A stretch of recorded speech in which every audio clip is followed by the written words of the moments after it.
I got to figure it out, but if you really want 30, 26.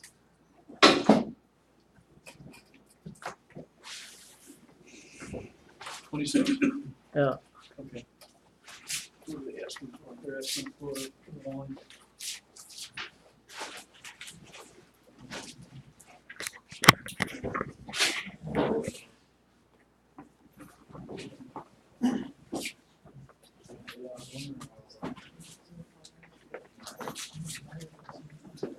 I see where I'm making my mistake. That's okay. 65.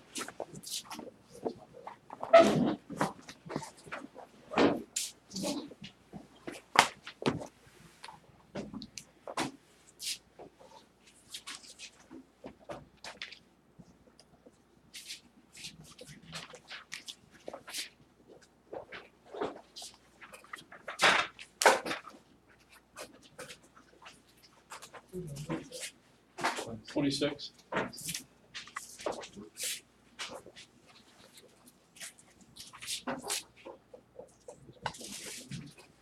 Did anybody else have any difficulty with the rest of them? Anything that's 35 and 36.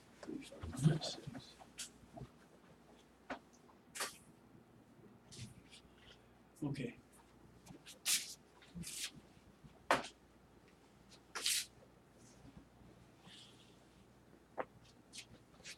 $35. You might have to be 34. No. 35. Well, yeah, you will have to do 34, 35, and 36. Yeah. Okay. So we got 34.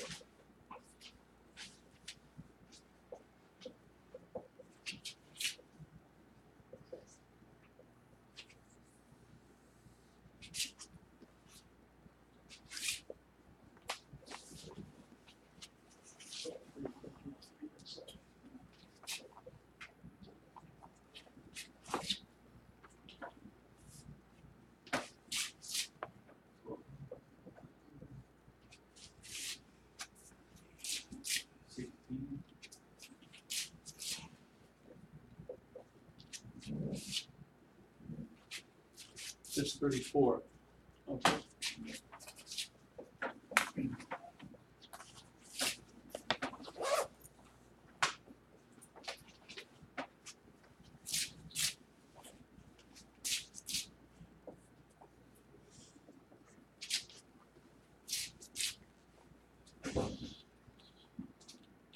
Are you splitting that in half? VAL. Well, we know the length of stroke is 4, So that carries over. and the piston, they tell you on this side is 6 square inches. So we use 6, we plug in 6. Yeah, 6 times 4 is 24. How come on 32 when you did it last week, you plugged in 1 or 2 inch? Well, this side, this Oh, side of that's the the rod. this side of the piston is different than here. The rod is equivalent to 2, so they tell you, Okay. if you figure this out, I think this works out to 3, does it not on this side? Yeah. 3 square inches on that side? Yes. Okay, and then if the rod is equal to 2, the effective area left is 1. Okay. Okay, all right.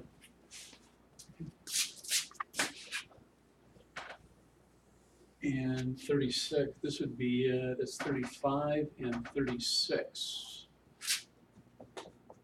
And what'd you add? And piston is equal to 2. And what else do we know? We know So that the volume, 24 and 16 would be 8. 24 and 2, that should be 12. Okay. Okay, That's where I was from.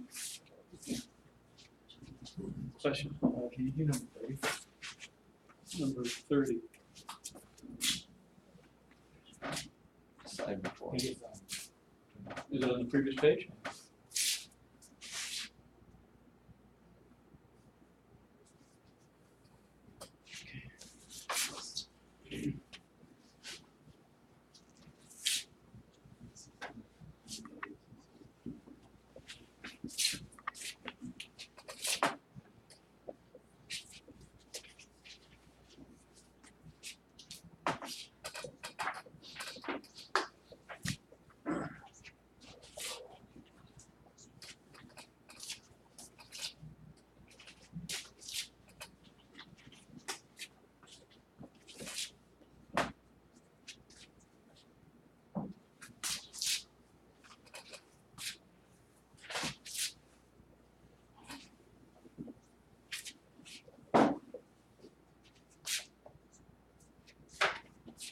What they're doing is they're pushing down on piston B and displacing 25 cubic inches.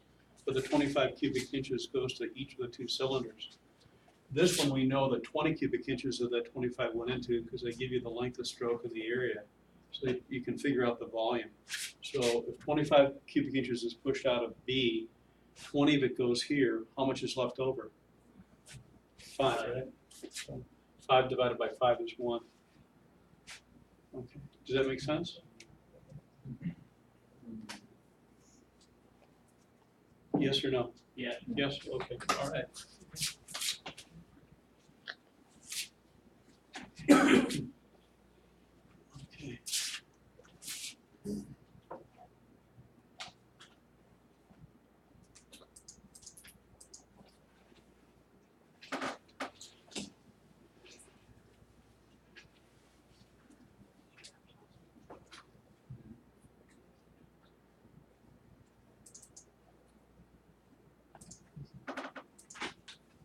Okay, I got a short quiz for you. Let's see how you do it.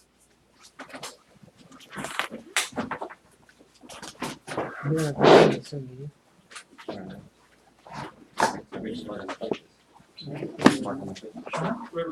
Right on it,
few minutes left.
that in part of the quiz? Oh, okay. Thought you wanted us to write it. No, I just want to step there now.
Okay, time's up. Put your names on them somewhere, and you can pass them to the side and see how we did.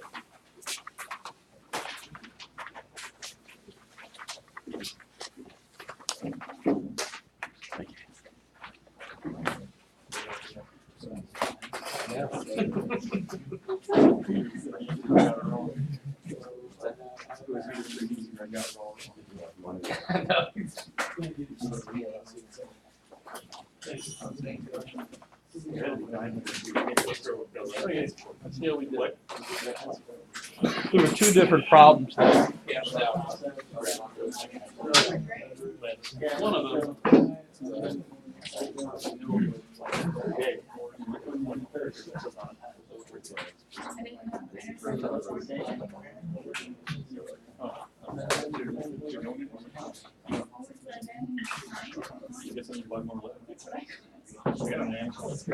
Yeah, it's like a Stanford.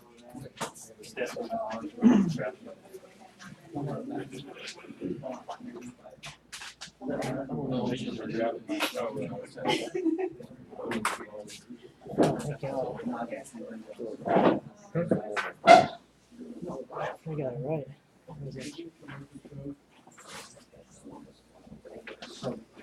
Are there two different things? Two different Yep. problems. Oh, Yeah. okay, Hey, look, yours is- I was like, I was like, No hallucinations. I was like, whoa. I was way off. I saw yours, but I was like, oh shit. Oh, there's 2 inch, yeah, those are the 2. Oh, man. I messed up somewhere.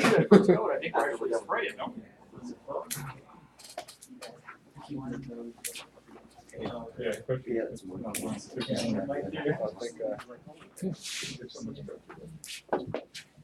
Right, I got it right.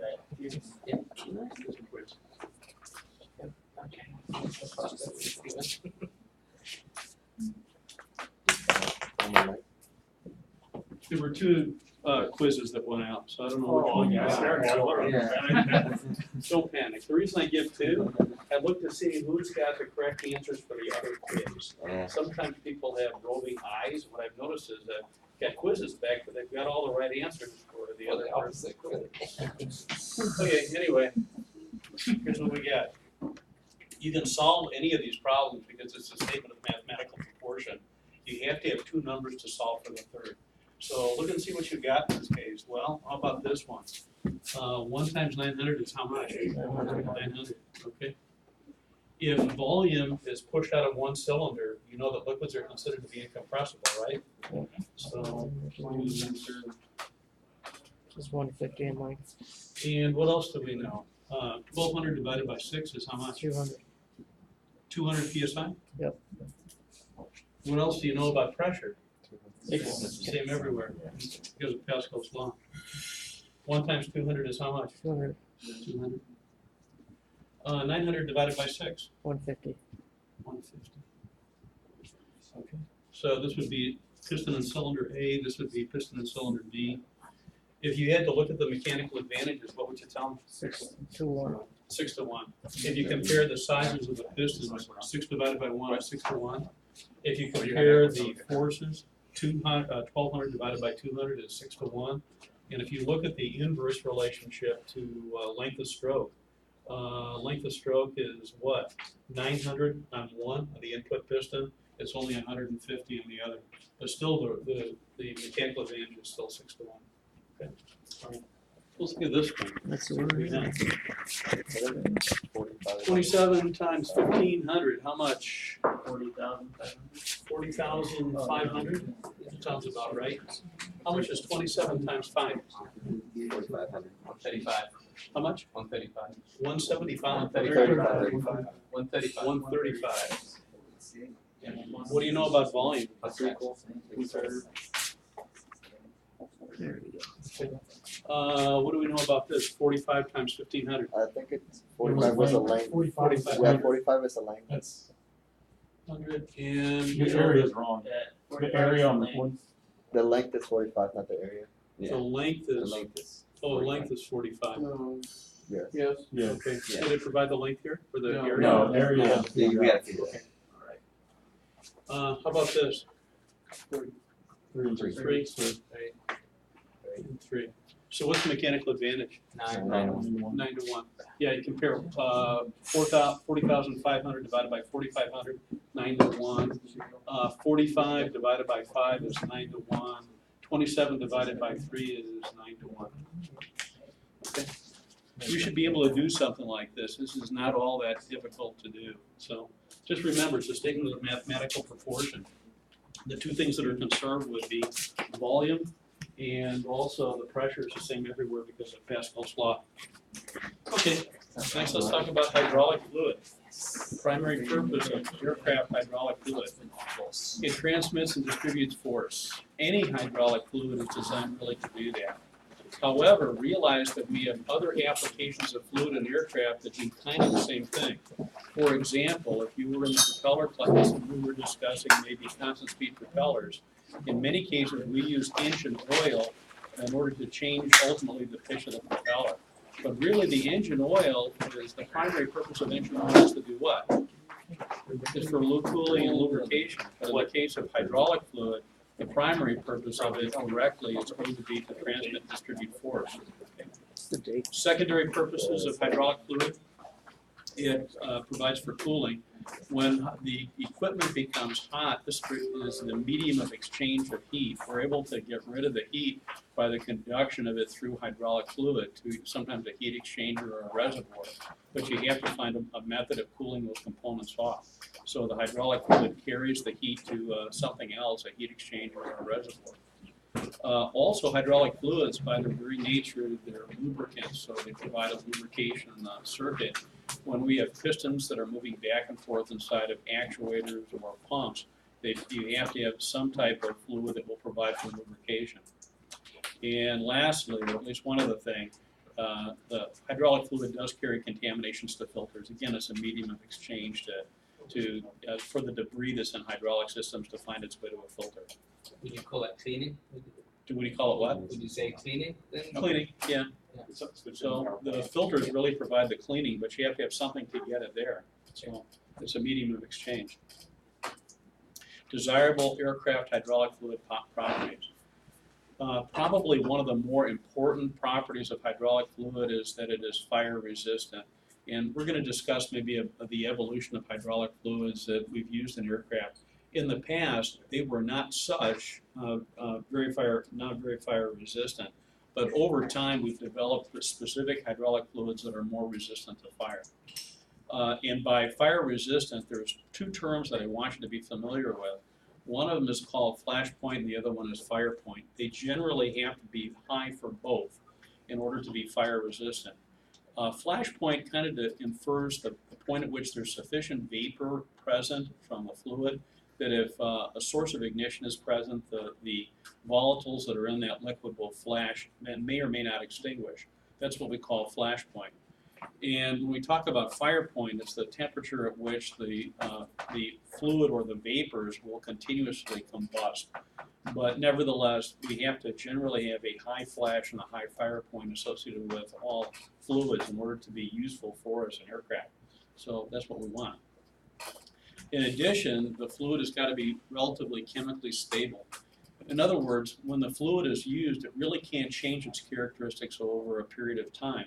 It's never going to be as pure or as good as it was when it was first introduced into the aircraft system from a can or from a container.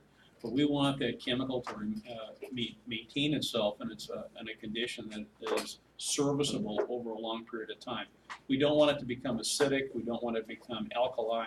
We want the fluid to be pretty much the same as it was from day to day. Okay? And going along with it, anti-corrosive and has to have generally antioxidation properties. It shouldn't lead to oxidation of itself, from exposure to heat or oxidation of materials that are used in the hydraulic circuit. Anti-erosive and shear stable. The liquids, when they flow through orifice openings, you can kind of consider them to be almost abrasive in some ways. If you put enough pressure behind a fluid, it can cause erosion as the fluid goes through an orifice opening. So the fluid should be anti-erosive in their characteristics. Additionally, they should be shear stable. And what that means is, when you consider that the fluids are really made up of chains of molecules that they don't break down easily by shearing themselves apart, which really destroys their chemical makeup. So you want them to be shear stable. Lubricity, they have to have acceptable lubrication properties. And what else? Minimum viscosity change with temperature. I think you all realize what's meant by the term viscosity. It's the ability for a fluid to flow through an orifice opening. Thick fluids are considered to be viscous, thinner fluids are considered to be less viscous. But whatever viscosity the fluid is at room temperature or in its service, we don't want it to change by addition of heat or a removal of heat energy. We want it to be somewhat stable. And that's a challenge for a lot of hydraulic fluids. Most hydraulic fluids generally have a low but stable viscosity. We don't want something that's really thick because it leads to problems of friction that leads to inefficiency. And by the same token, we don't want things that are have very low viscosity because they tend to leak. So if you've got something that is really thin like water, when it's used, it's not really a great fluid in terms of its viscosity because it tends to leak past seals. Low freezing point and good low and high temperature stability. So one reason also maybe we don't use water for hydraulic systems in aircraft because obviously their temperature range of acceptability is very limited. The water freezes at 32 degrees Fahrenheit and boils at 212 degrees Fahrenheit. So not a good choice for hydraulic fluid. Acceptable expansion and contraction with temperature. This is a huge challenge for hydraulic fluids or systems. All fluids generally expand with the application of heat energy. And oils are probably among the worst, which means that we have to have a fluid that has a controllable amount of expansion. You just can't apply heat energy to a closed container of liquid and expect that nothing happens. if you apply enough heat energy to many liquids, it creates such a hydrostatic internal pressure that can cause the walls of the container to burst. So, and again, oils are probably among the worst of them because they have a great deal of expansion per volume per amount of temperature rise. Acceptable seal compatibility. Not all fluids are compatible with all elastomers, all rubber compounds, so we have to have fluids that are generally compatible with the design of the aircraft seals or whatever we're using for the aircraft hydraulic system. And low density. This is a consideration for some hydraulic fluids where we've got a lot of fluid quantity. If we take a look at some of the larger Boeing and Airbus aircraft, they have a lot of fluid. 178, 200 gallons of hydraulic fluid is part of their normal system capacity. It means something to be able to save a little bit of weight. If we can cut the weight down by any degree that's measurable, it means more useful load for the aircraft. After all, hydraulic fluid is considered to be part of the empty weight of the aircraft. When we do a weight and balance on the aircraft, we don't drain out the hydraulic fluid. So anything that we can save as part of that empty weight means something. But remember too that it's only a concern if the aircraft capacity of hydraulic fluid is big enough for any type of advantage. If we're talking about a small brake system on a general aviation aircraft that holds maybe a pint of fluid, you're not going to save much in the way of useful load in that application. So, but for a big airplane, it means maybe a little bit more fuel that you can carry, more passengers, more baggage, what have you. So low density does in fact mean something. Also, the fluid should have a characteristic of super cleanliness. So it maintains itself in a clean condition. It's packaged as such, and over the service life of the fluid, it remains relatively clean and at least serviceable within a tolerable limit of contamination. This is a tool or a device that we measure viscosity with. It's called a Savold viscosimeter, and it's used mostly for measuring the viscosity of other oils than hydraulic fluid. But if you look in the specification sheets for a lot of the fluids, they have a different metric for measuring viscosity that they call centistokes. But in the case of a lot of liquids, we can measure viscosity with this particular device. And the device is really a heating bath chamber for a quantity of hydraulic fluid. And what they do is they've got a particular sample of their testing. They have it immersed in a container of other liquid, and then they heat it to a specified value. They measure the length of time that liquid, in this case 60 cc's, is able to enter into that container, and that defines its viscosity. So the standard that they set is based on how long it takes for 60 cc's to enter into that particular container. And again, what I want you to remember about viscosity, it's really the internal resistance to fluid flow. Generally, as liquids become cooler or colder and lose their heat energy, they generally become more viscous.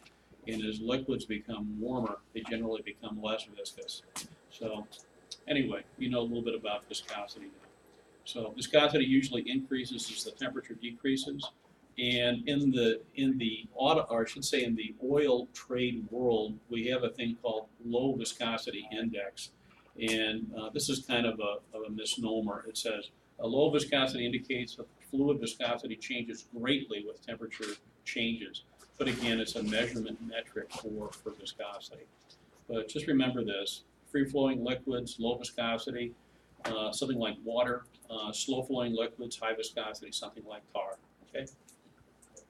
A little bit about manufacturer specifications. This goes beyond what you should maybe know for an FAA course, but realize that there's internal documentation that manufacturers develop for their aircraft. These are parts of engineering standards that they publish as part of standard practices for their aircraft. For example, if we look at Boeing aircraft, they have Boeing material specifications that define the specifics of materials that are used on the aircraft.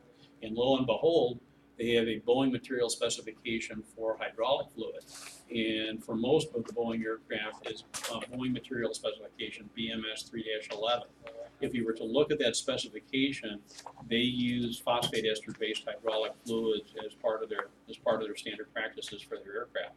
So in their maintenance manual, it follows the same kind of doctrine. You look in the service manual, it says that you're using phosphate ester-based fluids for their hydraulic system. If you look at Bombardier, they have the same type of deal. Who knows what it has in it? You'd have to look at the engineering document, but they've got a Bombardier document that kind of does the same thing.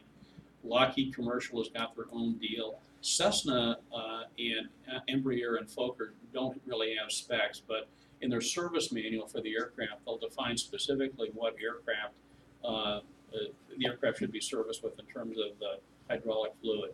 So, but anyway, these are manufacturer specifications that they have for fluid. A little bit about hydraulic fluid. What you should know as a technician or as a mechanic, if you want to find out the information regarding the type and quantity of hydraulic fluid that's used in an aircraft, the primary source of information will be the aircraft maintenance or service manual. That's it. You may find other annotations of where that fluid might be mentioned. However, I want you to remember this: the current aircraft maintenance manual is probably the first, best, and most reliable source of information for the type of fluid info. Also, the reservoir sometimes has a placard or a data plate on it. The placard or the data plate is a nice thing to have too, because it'll alert you as to the type of fluid that's to be used for servicing the reservoir when it should require servicing. Additionally, follow the aircraft manufacturer's recommendation regarding brand name, type, and compatibility interchangeability of fluids used aboard aircraft. This is really a sticky subject involving fluids. Sometimes manufacturers not only will specify a particular base of hydraulic fluid, like Mill-H 5606, but they may specify a particular brand of hydraulic fluid that might be used. When I worked at Convair, for example, occasionally they would lease the aircraft out. They had a Merlin there that they leased out. When the aircraft went out on lease, they furnished the aircraft with a case of engine oil by brand name, and also a small quantity of hydraulic fluid in a sealed container for servicing if it had to be used by another party. So again, there's a problem. If you were to service the aircraft with possibly the wrong brand of anything, you may void a manufacturer's warranty, and it kind of puts you in hot water. Not to say that you might damage the aircraft, but if a question of maybe repair came up, or who was going to pay for it, if it was discovered that maybe a different brand of something had been used, it leads to a lot of finger pointing. You all kind of see what I'm saying? All right. So again, make sure that you abide by whatever the service manual has in it regarding brand name, type, compatibility, interchangeability of fluids aboard aircraft. Also, be aware of the terms compatible and interchangeable. The term compatible means coexist. The term interchangeable means swapped with no difference. Completely interchangeable with form, fit, and function. So that's interchangeable. Coexist means it can exist together. There are several hydraulic fluids that are color-coded almost identically. They are identical in terms of color coding. They may be compatible, in many cases they are, but they may not necessarily be interchangeable. So again, be aware, there is a difference between the two terms. Here's an example of fluid quantities used in some modern aircraft. I don't have one for the 787, but that one doesn't have a huge hydraulic dam like previous generations of Boeing aircraft did. But the 707 aircraft, those legacy aircraft, sometimes as little as about 35 gallons of total system capacity. Boeing 757, 78 gallons, DC-10, 135 gallons of hydraulic fluid, 747, 178, and 777, 180 gallons of hydraulic fluid. So again, you can see some of the advantage of maybe using a low, or where the manufacturer approves so the use of a low density fluid, because these fluids do represent a significant amount of weight aboard the airplane. So quite a bit. Aircraft fluid bases. I'm going to give you the old school thought pattern in bases of hydraulic fluid. Your new airframe book doesn't even mention vegetable-based hydraulic fluid, but realize that it did exist at one time. And it's been pretty much been made obsolete by other bases of hydraulic fluids that we've used. If you look at, I think the earliest in the automotive world, the very earliest iterations of hydraulic fluid were also vegetable-based as well. And again, it's an oil. Most of the vegetable-based oils were based on castor oil. from the castor bean that was refined and then ultimately mixed with denatured alcohol to give you a fluid that was useful for transmission of hydraulic power in aircraft. Then later on developed were mineral-based hydraulic fluids that had better properties in terms of fire resistance and less prone to contamination. And we still have some mineral-based fluids that are used today. A lot of general aviation aircraft use MIL-H5606 hydraulic fluid, and it's a mineral or petroleum-based fluid. It's a distillate of a petroleum product, kind of close to naphtha, but nevertheless, it's still out there and it's still used in some aircraft. And then lastly, there are some synthetic-based hydraulic fluids. Synthetic means that they're man-made. So in the case of some military aircraft and some specialty commercial aircraft, we have a polyethylene-based hydraulic fluid, and it's a synthetic mineral-based fluid that kind of mimics the properties of petroleum-based hydraulic fluid. And then we also have another synthetic type of hydraulic fluid that is phosphate ester-based. A lot of commercial aviation, commercial aircraft use phosphate ester-based fluids in them. But this kind of breaks down to three different bases. You've got vegetable-based, petroleum or mineral-based, and synthetic.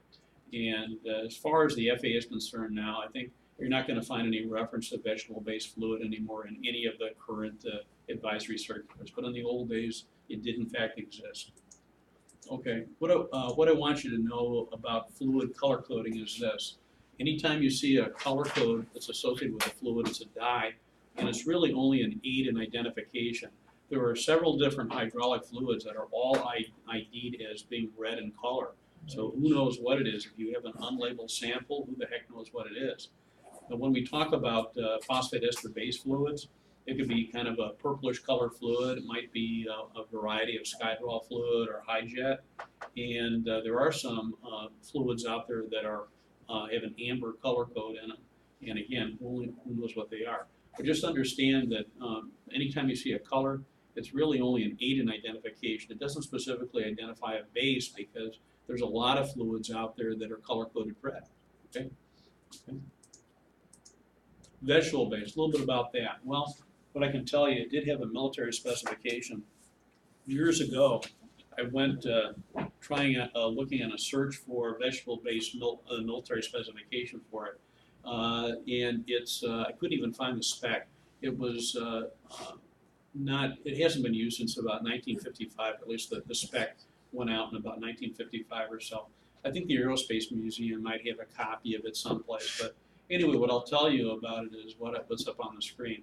The mil spec for it was MIL-H7644. The military had their own specification number for it, which was M574, and it was color-coded blue. It was dyed blue. The composition of that particular fluid, it's castor oil and alcohol. Specifically, it's denatured alcohol that they use in it.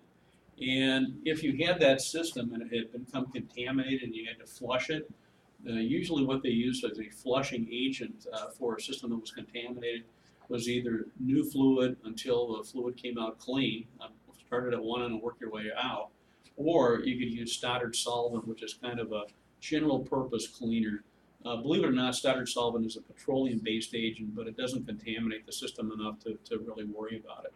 But that would be considered to be a flushing agent for that fluid. Go ahead. Is that the same as thinners? Well, Stoddard solvent is used in many cases for a lot of applications. They use it as a cleaning agent for washing down aircraft engines. They use it for anytime we have to oil and greasy removal of material. Stoddard solvent is usually the choice. It's a petroleum-based solvent and thinner to a degree, but it's generally considered to be less prone to fire than a lot of other mineral-based materials. It's also known as white spirit. I'm sorry? It's also known as white spirit in other countries. Yeah, maybe. Yeah. You got to be careful with some of the terms, though. They talk about like white gasoline. That's a little bit different than that too. Yeah. So again, be careful. Look up the term, Google it, and see what you come up with for Stoddard solvent. Okay. If you had to clean externally anytime you'd made a mess with this fluid, the appropriate type of cleaning agent would be something that would kind of cut it. And what they use is denatured alcohol. So again, it's kind of a cleaning agent, general purpose cleaner. So you the said that for external? Externally, yeah. Okay. Compatible seals, if you have this fluid used in the system, pretty much the only seal material, the rubber elastomer that you're going to be using, will be natural rubber for compatibility. If the fluid comes in contact, or the seal, natural rubber seals come in contact with a lot of other fluids, they'll be deteriorated. So natural rubber is probably the choice. What I can tell you about this fluid: not used in modern aircraft, highly flammable, chemically unstable, susceptible to dirt contamination. There's only a couple places where I know where this fluid has been used. One of them would be the early versions of the DC-3 aircraft, the Douglas DC-3, and then later the aircraft were configured to accept mil-H5606 fluid by using different seals in the aircraft. But the initial versions of the DC-3 did in fact have 7644 fluid in it. The other case would, military aircraft, would be the P-40 Warhawk. That aircraft had vegetable-based hydraulic fluid in it. I saw a hydraulic servicing cover that came off of a P-40, and it had been marked, you know, the servicing area for the hydraulic fluid was marked 7644. So that's about the only places where I think you'd find it used. I don't think you can get a sample of this fluid today. I don't know what to tell you. So would they, in that case, if you're going back and refurbishing some of these old planes, would you just replace the seals? Or? Most of the aircraft have been converted, or at least retrofitted, to be using a different type of fluid by now. So, you know. Petroleum mineral-based fluid. Well, probably the most common general aviation hydraulic fluid is a version of this type of fluid. Usually it's identified as mil-H5606, or later you'll sometimes see a designation mil-PRF5606. PRF is a performance specification. It's more definitive of the qualities of the fluid, but in previous usage, it's sometimes they'll use mil-H5606. This is dyed red. The composition of it is a petroleum distillate, and if you're to look at in the fractional distillation of the fluid, it's kind of close to kerosene in its level of distillation. But it does have additives in it. If you look at most of the 5606 products, or 5606, it's got an anti-wear additive in it, an antioxidation additive in it. But what you should know about this fluid, it is flammable just like a lot of other petroleum-based liquids. So if you put a match to an open container of it, it does in fact burn. So it is flammable. The FAA wants you to know what the flushing agents are for these particular systems. If the system has been contaminated with debris and it has to be flushed internally, they'll use naphtha or Varsol. And Varsol is a trade name. If you want to look it up, it's another petroleum distillate, but you can Google it if you like to. The other option for flushing would be the same fluid, clean or new, until you pump out clean fluid. But flushing agent, you can use one of those two things for internal cleaning. External cleaning, if you want to clean it, again, you can use Stoddard solvent for external cleaning because it's a petroleum distillate as well. And what else I can tell you? The FAA will have a few questions for you regarding compatibility of seal materials with this fluid. And I specifically want you to remember what seal materials are compatible. These are synthetic rubber materials, but again, not all synthetics are compatible, but specifically Buna-N, nitrile, or neoprene. If you see those terms, those are specific synthetic materials that are compatible with 5606 hydraulic fluid. So, okay, so please remember that. What else I can tell you about this fluid? There's an additive called tricresyl phosphate, and it's an anti-wear additive. And it's important because it performs what it's supposed to do. But there's also a health concern from being exposed to that particular additive. It can cause paralysis, so you have to avoid exposure to it. Operational temperature range, you don't have to know this, but it's got a fairly wide operating temperature, 54 degrees centigrade to 135, minus 54 to positive 135. And the FAA will ask you about this too. Is it flammable? The answer is yes, it is flammable under normal conditions. So again, if you've got a small container of it and you put a match to it, it's gonna burn, okay? The flash point, I looked this up in the spec, you don't really have to know this, but it does have a minimum flash and fire point. It's relatively high, at least for where it was used in aircraft. Specific gravity, 0.885 to 887, so it's a little bit lighter than an equal quantity of water. And what else I can tell you? I think that's about it. Kind of interesting too, we've got some really old relics out in the shop, hydraulic components, and they were manufactured even before before the specification MIL-H 5606 came out. In some cases, you'll see data tags on aircraft, they'll be marked like this, ANVVO366. This is the precursor, I should say, a version of that fluid before it was actually termed MIL-H 5606. It didn't have the additives in it that it does today. And even before they came up with a specification, you look on some really old antique aircraft and it'll say, use red oil. And that's it. That's all it will say. And again, you know, that was the initial version of the mineral-based hydraulic fluid. But again, as the fluids have evolved, these mineral-based fluids, they have additives that have improved their properties, and the latest and greatest is MIL-H 5606 or PRF 5606, and I think it's the E version of the fluid. I think so. Can't remember if it's that or not. Yeah, I think so. Anyway, so that's what I can tell you. Okay, let's now talk about the other hydraulic fluid that's probably found more commonly in large commercial aircraft. Let's talk about one version of synthetic hydraulic fluid, and we'll talk about phosphate ester. There's one company out there that makes synthetic hydraulic fluid that's probably used in the bulk of aircraft today, and it would be well, it used to be Monsanto, and then it was called Solutia, and there's another company now after it's been spun off.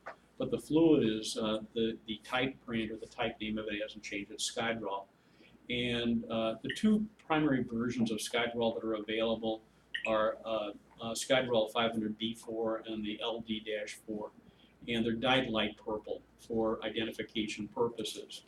And one thing to note too is these fluids really don't have a military specification number. The Skydrol is used in a lot of land-based vehicles and sometimes used even in electrical power plants for hydraulic purposes, but not necessarily in aircraft.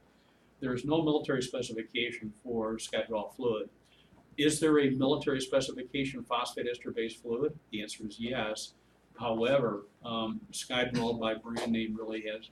You look on all the specifications for it, there is none. Okay. By the way, your Merrill Fluid Power book will tell you that there is, but there isn't. Okay. The composition of that particular fluid, it's a phosphate ester fluid with additives.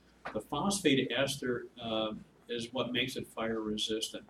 It also makes it useful in wide temperature ranges that aircraft fly in. So it's a very important fluid, or at least important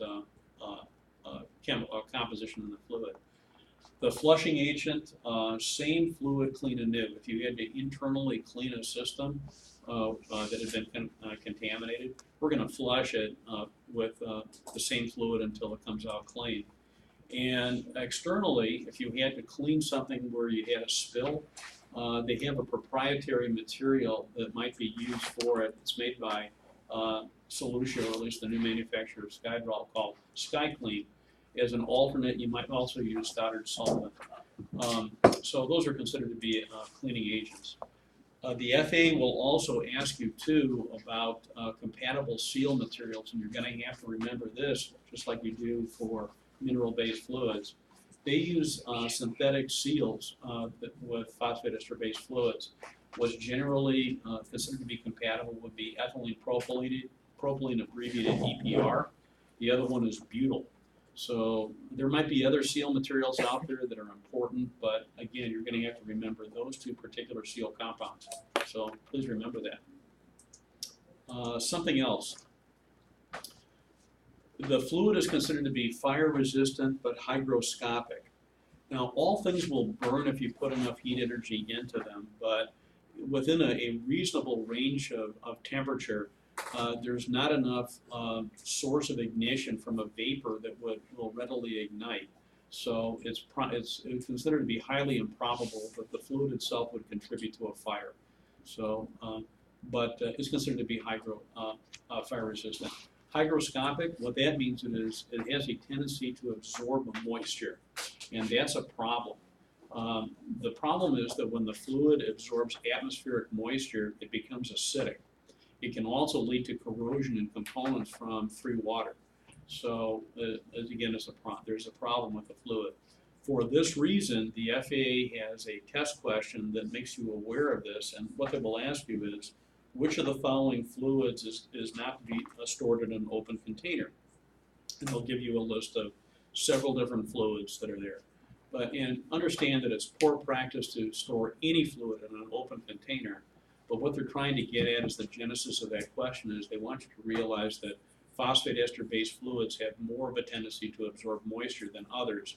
And in particular, this fluid is very bad to have stored in an open container. So again, never store that fluid in an open container. It becomes absorbs moisture, the chemical composition becomes acidic, and again, it can lead to corrosion. One advantage of the fluid, in addition to being fire resistant, again, is a wide operating temperature, so really good. And there's an FAA question also that will ask you about compatibility of other materials that might be used in contact with the fluid. You're going to have to look at Skydwell's own internal specification. There are a list of technical bulletins in order to determine what would be compatible. In the AVIM library, I've got a lot of Skydwell literature there, and you can see that they've got a pretty comprehensive list of materials in their technical bulletin that the fluid is compatible with. For example, like nylon, polyester materials, the fluids are generally compatible. But if you wanted to find out specifically about a certain material, you're going to have to research it by looking in their technical bulletins to find out about their compatibility. Compatible with nylon and natural fibers, that's generally true. Specific gravity. Specific gravity, the standard fluid is a little bit heavier than water, not much. The LD4 is very close to being to that of water. And there's a later iteration of Skydwell, there's the Type 5 that's even lighter. So it's got a lower density. But anyway, that's what I can tell you about it. You should know something else too. There's problems with the fluid, again, becoming acidic. And there's a lot of things that can lead to that particular fluid becoming acidic. One thing would be thermal stress. The fluid is just over temp to the point where there's a chemical breakdown and, okay, there's a problem with acidity. But the other one is moisture. When moisture is found on the fluid, there's also a problem with corrosion as well. When the moisture concentration reaches about 1 to 2%, there's a probable degree of corrosion or corrosion is possible. When it's better than 2%, there's possible problem with pump and valve seizure. So again, I remember what I told you, you never store this fluid in an open container. The other major source of contamination that can cause acidity is chlorine. And in this case, levels that are in the vicinity of about 200 parts per million in a sample, they can potentially cause an acidic condition in the fluid. The last thing you want to do is to have to dump out this fluid and pour in a new fluid. So a few things that would happen if you mistakenly service a reservoir with fluid or with something that shouldn't be there.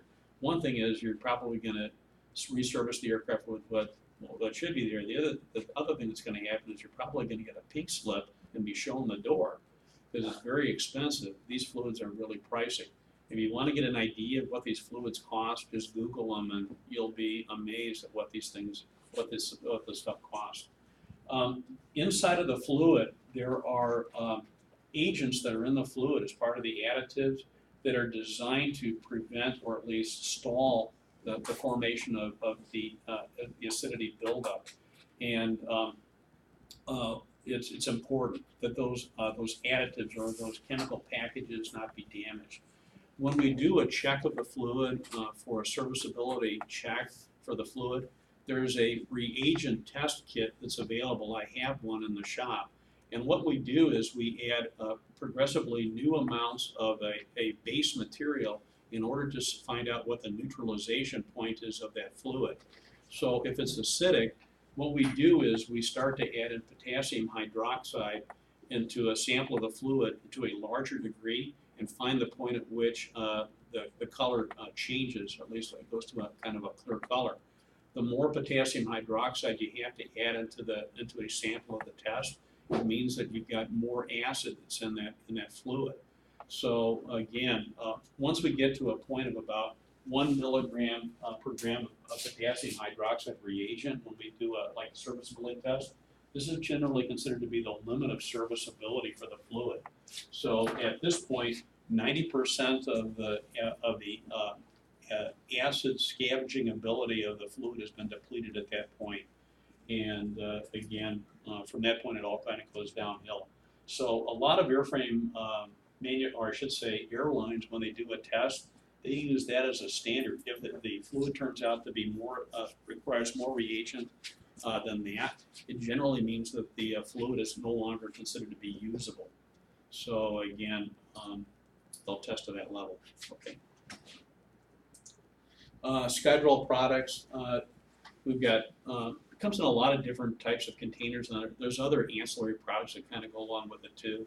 We've got gallon and 5-gallon containers of Skydroll. Also, we've got stored in metal containers that are, contain a quart. This is a container of the proprietary cleaner. And they even have a lubricant that they use for O-rings that's compatible with phosphate ester-based fluids.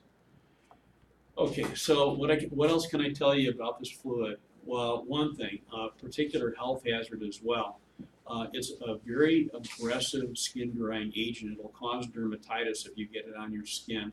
Whenever you handle phosphate ester-based fluids, Skydroll or any other brand of phosphate ester-based fluid, make sure that you've got eye protection on, make sure that you cover all skin tissue. And again, wash your hands before you use the washroom, otherwise you'll find out why. So again, be careful. Anything else? It'll lift a lot of paints. The liquid is very aggressive on one part paints and primers. So if you spill a little bit of it on a lot of materials, particularly one part paints and primers, it'll lift the paint like paint stripper. One time I saw a person walk into a puddle of it with crepe sole shoes, and the shoes began to disintegrate. They just melted. So same thing happened with one of the screwdriver handles that somebody left in a little puddle of it. It was made out of some type of plastic polymer, but the screwdriver handle melted. So again, the fluid is a great fluid for aircraft use and prevention of fire, but understand it has peculiarities that you have to be aware of. So again, guard your eyes, guard your skin, don't let things come in contact with it. Okay, so that's what I can tell you. Let's talk a little bit about this. This is a fluid that was developed, I want to say right around the late 1960s, early 70s. It's got a specification number of 83282. This is a somewhat common hydraulic fluid that's used in a lot of military aircraft. And the military was looking for a substitute hydraulic fluid for 5606. And rather than go the commercial way and just use Skydroll, they elected to develop this fluid for the use in aircraft that previously used MIL-H5606. It's a fire-resistant fluid. So you may wonder, well, why? Well, understand that there was already stocks of materials and components and seals in the military inventory that were already compatible with MIL-H5606. Well, wouldn't it be nice to develop a fluid that was still compatible with those rubber compounds? We didn't have to change or stock seals that were compatible with a phosphate ester-based fluid. So this fluid was developed. It's a polyalphalin-based fluid, and what I can tell you is it's considered to be a synthetic hydrocarbon in its base. The cleaning and flushing agent, which you might guess is probably the same thing that you'd find with 5606. However, if you want to find out what's supposed to be used, you're going to have to search the service manual for the aircraft. Compatible seals, I would guess, if I had to make an educated guess, it's going to be compatible just like with 5606 hydraulic fluid. and again, adopted for use first by the Air Force in '82 and later by the Navy. And, but again, probably a very common fluid.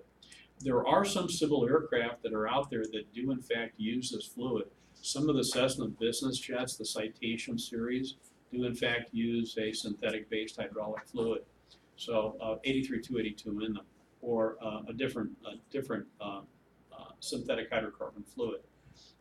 There has been at least one airworthiness directive that has been, the FAA has developed, written up against Swearingen Metroliner.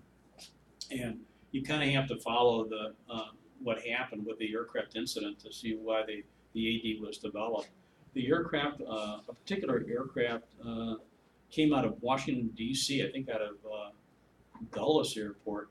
And what happened was during takeoff, there was a lock brake.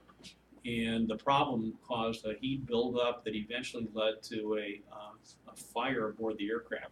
And the fire was made worse by the result of the use of MIL-H56 hydraulic fluid, 5606 hydraulic fluid in the aircraft. This aircraft should have been serviced with 83-282, but again, someone elected to replenish the reservoir with 5606. After all, it's got the same color as 83-282, so they did. Well, again, the fire progressed further than it should have as a result of using that fluid. The aircraft crashed and there were fatalities. And from that point on, the FAA issued an airworthiness directive that forces the use of a placard on the reservoir that says that specifically 83-282 will be used in that aircraft for replenishing the fluid in that reservoir. You do some other things too. They've got some temperature sensors that are added to the aircraft in some cases on the brakes, but in any event, it was all due to a lock brake, and again, that was the problem. 5606 is generally considered to be compatible. However, when you do use it as a method of replenishing a reservoir that's supposed to have this in it, you are reducing the fire-resistant qualities of that fluid. So again, not so good. What I can tell you, generally a higher operational temperature than 5606. The flash and fire point are substantially higher than 5606. And what else can I tell you? If you pollute the volume of fluid by as little as 3% of 5606 with that fluid, you're going to compromise the fire-resistant properties. Additionally, there's a problem with this particular base of fluid. It becomes more viscous with a removal of heat energy. So even the military recognizes that too. There are some instances where the aircraft proper is serviced with 5606, but components that are exposed to cold temperature that are isolated from the main hydraulic system, standalone components, may in fact still use 5606 in them. Some of the viscous dampers in some aircraft, they still use 5606 in the dampers. I have this technical bulletin, military technical bulletin that's in the EVM library. If you want to read it, you're welcome to read it. And this is the other synthetic hydrocarbon fluid, 87-257. It's also a polyethylene base, but they've addressed the problem with viscosity changes at temperature by changing some of the additives that are used in the fluid. Operational temperature range is a little bit wider than what they had with 83-282. Again, it's used in some aircraft. Some of the Cessna aircraft do in fact use this fluid in it. And improved viscosity at low temperature. Some of the trade names of this particular fluid, Aero Shell Company, under the Aero Shell trade brand or the name 51. This is the fluid how they brand their particular fluid. And the Cessna Sovereign, the 680 uses it for its fluid. And same other aircraft too, the U-2 aircraft, the 135, the E-3, other aircraft, generally they're serviced with 87-257.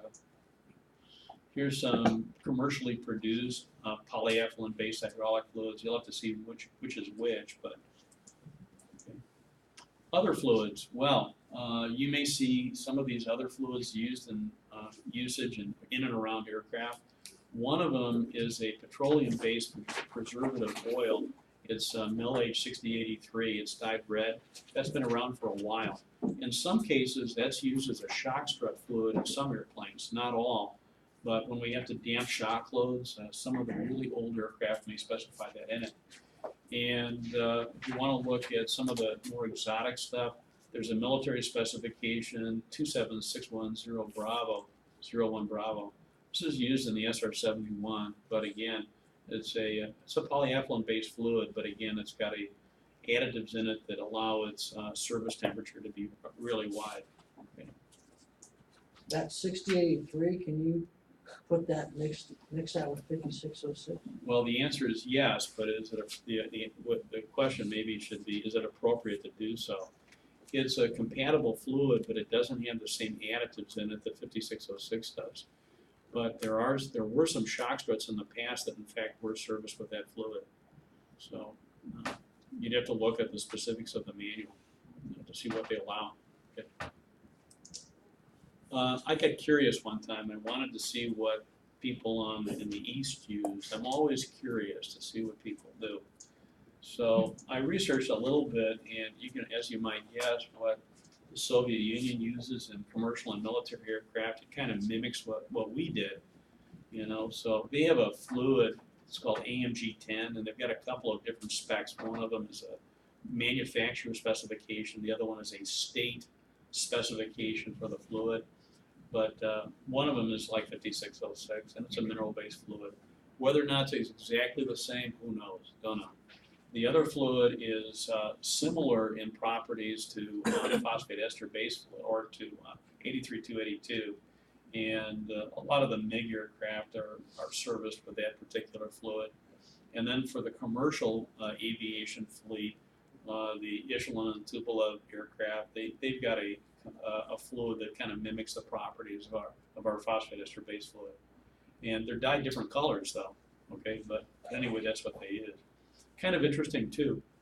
Years ago, I made a communication with a sales agent that was carrying these fluids, and there was quite an email exchange back or forth. And what I was trying to do was trying to get samples of these fluids that I could use in class. You know, it's kind of unique to see something that other countries use for hydraulic fluids. Well, after a huge email exchange back or forth, I still wasn't able to get the fluids. And you first put out an email. May I have a sample of these fluids? And the answer, of course, is no, we don't provide samples. All we provide are, 5-gallon containers or better. And then you tell them you're a school and you'd like to use it for a checkout. And then another question comes back, well, what's a checkout? So I gave up on trying to get samples of the fluids. It never came to fruition. Okay, another thing that you should know too, automotive brake fluids. These do have a purpose, but understand that this is kind of the obscure area for the use of hydraulic fluid. For some strange reason, you go through and you see what people have used in some experimental aircraft like vans or V series of aircraft, and they read all sorts of literature. They'll read stuff that says, well, mill H 5606 is flammable. Oh no, so that must mean that I'm not to use that in my aircraft. So they go through this whole thought process that evolves into thinking, well, I've got to use automotive brake fluid in my aircraft for my brake system. But understand something too, we've been using mill H 5606 in brake systems for 80 years, okay? And it's a small quantity of fluid. Is it flammable? The answer is yes. Is it of a huge concern? Generally not, because of its small quantity, but nevertheless, the thought process takes a lot of these people to the extreme, so they elect to use automotive fluid in their brake systems. Well, what I can tell you about the different varieties of brake fluids that are out there. There's a Department of Transportation 3, 4, and 5.1. All of those hydraulic or brake fluids are glycol-based fluids. They are considered to be hygroscopic by intent. Now, if you look on the container of brake fluid, they'll say that you're supposed to keep it in a closed container. And the reason being is when it's in service, it is designed in an automotive application to absorb moisture. For what reason? To prevent rust. That's the reason why. So the engineering thought process in using those fluids is designed to work kind of as a sponge. But if you leave it in an open container, it's absorbed moisture just from sitting on the shelf, and again, you're kind of defeating the purpose of using it in an automobile. So it's designed to be hygroscopic and serviced by intent to prevent pool water from contributing to corrosion or freezing or boiling. There's another fluid that's called DOT5 fluid. That one is a silicone-based brake fluid, and it's hydrophobic, which means that it doesn't absorb moisture at all. More stable viscosity index and extreme temperature. A lot of the modern automobiles use DOT5 fluid in it. The danger you might want to remember, or at least a servicing thing with anytime you use DOT5 fluid, never shake the container. If you shake the container, you're inducing air, or at least entraining air into that fluid. That's going to be extremely difficult to get out when it comes time to bleed brakes.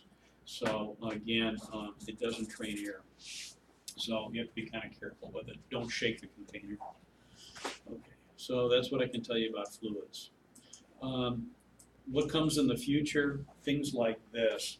There are MR fluids that exist that will have some benefit, maybe not in our lifetime, but maybe in the next generation. And they're responsive to magnetic lines of force. When we induce a current into these fluids, magnetically they respond in a particular way. They contain usually iron oxide particles, and right now it's kind of a novelty for the most part, but there are some MR fluids out there that they use in automobiles to change shock loading in suspension systems. So it's responsive to magnetic lines of flux. There's even some art structures that are created as a result of using MR fluids. They've got some interesting art displays that are created by using magnetic lines of force. And that's what I can tell you. Let's really quickly, let me just kind of Google MR fluids and see what we kind of come up with here. Magnetorheological fluids.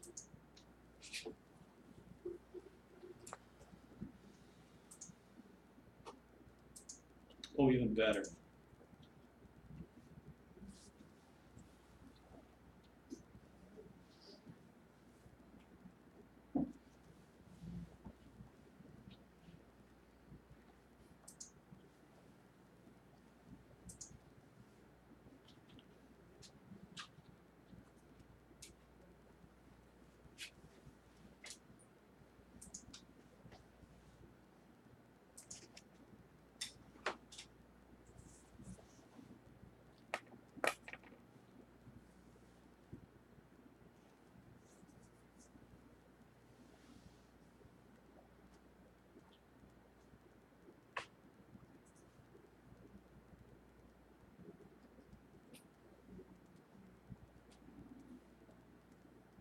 See what happens when you take the magnetic lines of force away?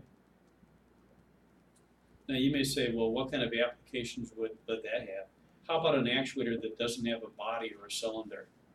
How about a fluid that you can kind of shapeshift just by applying a magnetic line of force or field around it to make it do something, kind of jump up out of a puddle and make something move? That's the kind of application that you might use it for. But again, it's off in the infancy anyway. Let's see what else we have.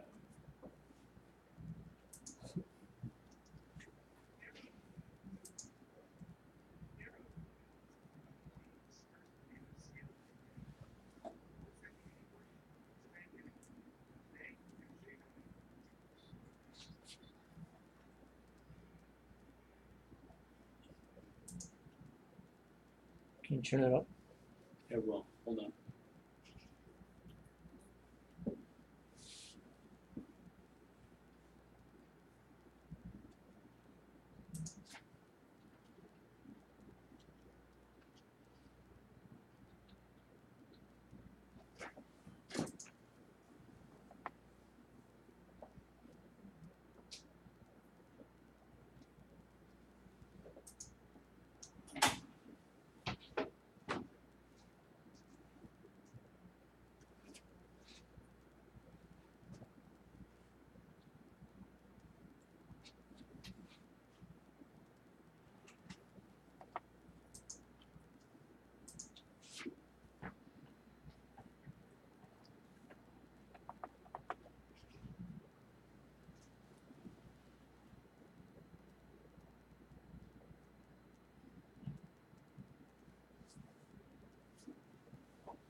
See the magnets beneath it?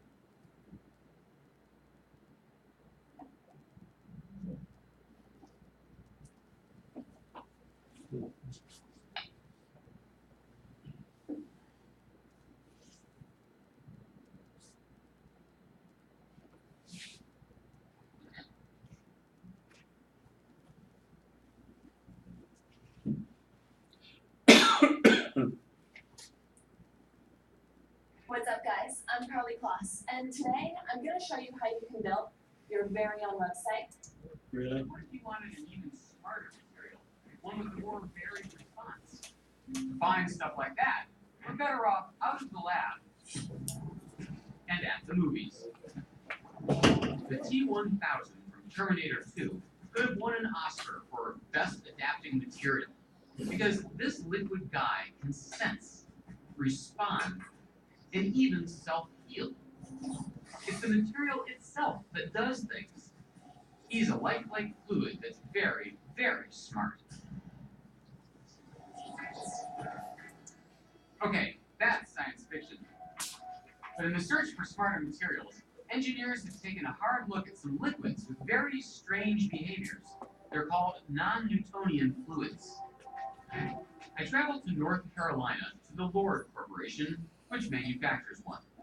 But when I arrived, I have a burning question for engineer Lynn Yanyo. Forget non-Newtonian. What's a Newtonian fluid? She offers to show me one. This is a Newtonian fluid. Take a look at that. Turns out, this Newtonian fluid is water. What makes it Newtonian? I've never thought of it as Newtonian. It makes it Newtonian because Isaac Newton discovered the relationship between how hard it is to move it and the viscosity. Viscosity meaning thickness? The thickness, resistance to flow. When you try to move something through water, the resistance is directly proportional to how fast you move it. Twice as fast is twice as hard. Now that's kind of what you'd expect. But amazingly, that's not true for lots of other fluids. The non-Newtonian ones. Like ketchup. Ever wonder why it's so hard to get it out of a glass bottle? That's because, unlike water, it thickens at rest, its molecules creating a weak structure that resists flowing. I remember this from my hamburger days. Ladies and gentlemen, it does not flow. Lynn is staking her scientific reputation and her hairdo on the non-flowingness of ketchup. But if you can get it started, that structure breaks down, and the ketchup bends and flows. Here's another non-Newtonian fluid. In fact, a lot of it. Oh, here it comes. Definitely liquid. This mixture of cornstarch and water is known as oobleck. The word comes from an old Dr. Seuss story. Oobleck dramatically changes its viscosity, or thickness, depending on how fast you try to move it.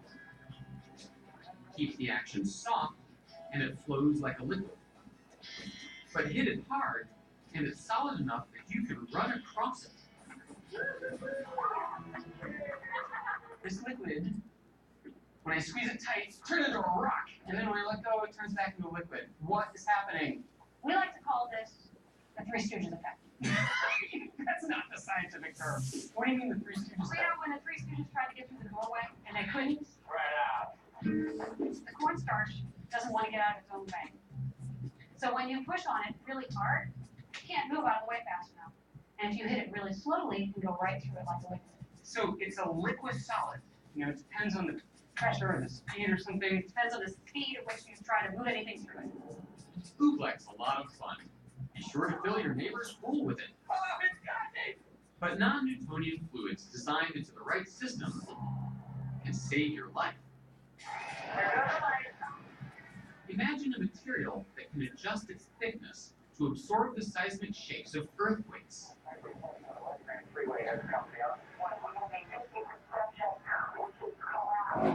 Or dampen the vibrations caused by wind that can pull a bridge apart.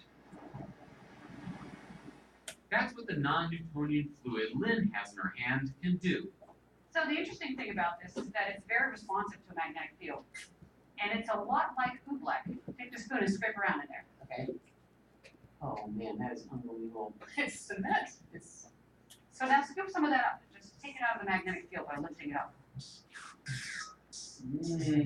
Oh, no way.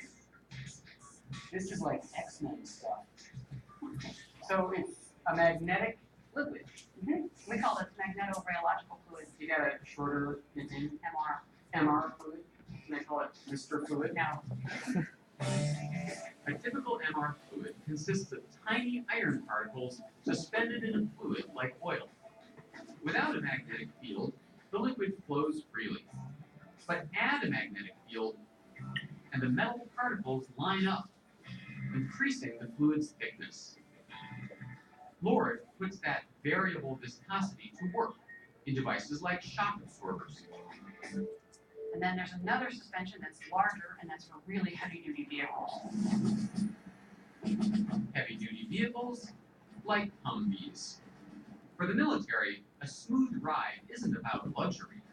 How well a vehicle handles bumps determines how fast it can safely travel, as well as how fatigued its passengers become, both life and death issues on the battlefield.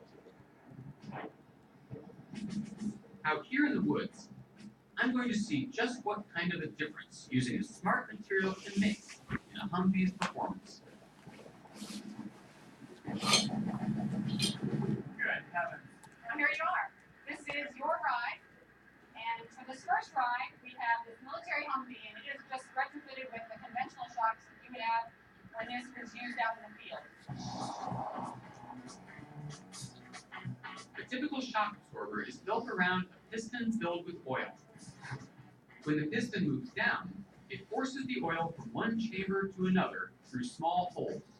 The thickness of the oil and the size of the holes determine how much force that takes.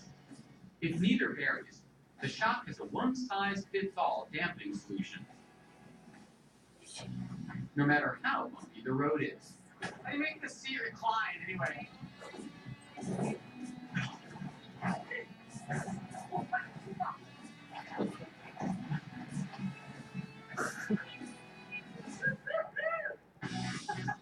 That was pretty bouncy. Sell tickets to this thing. For round two, the Humvee gets the smart shock absorbers. They also use a piston design, but they add MR fluid full of iron particles and an electromagnet where the fluid flows through the holes. A computer controls the electromagnet in real time, varying the viscosity of the MR fluid. This system adjusts how much force is needed to move the piston in response to the bumpiness of the road. That makes the shock absorber tunable. It can react nearly instantaneously to different size vibrations. And that's very smart. Oh, nothing. How do I adjust the AC? So, you're telling me that was the exact same speed? Exact same speed. Well, I can tell you, if I were a soldier, I'd vote for these shock absorbers. Oh yeah, you can see why that's a huge difference for those guys. If they have to travel 25 miles in that, and the vehicles will last longer. Don't forget your seatbelt. The abilities of smart fluids scale far beyond Humvees. Engineers see a big future for them in bridge construction to squelch vibrations caused by wind and bad weather. And even for use in buildings to counteract the awesome power of earthquakes, like a steadying hand. I think there might be some advantage in the future, but who knows? Okay. It's now 6 o'clock. Let's take a break. I'll see you back at 6:30.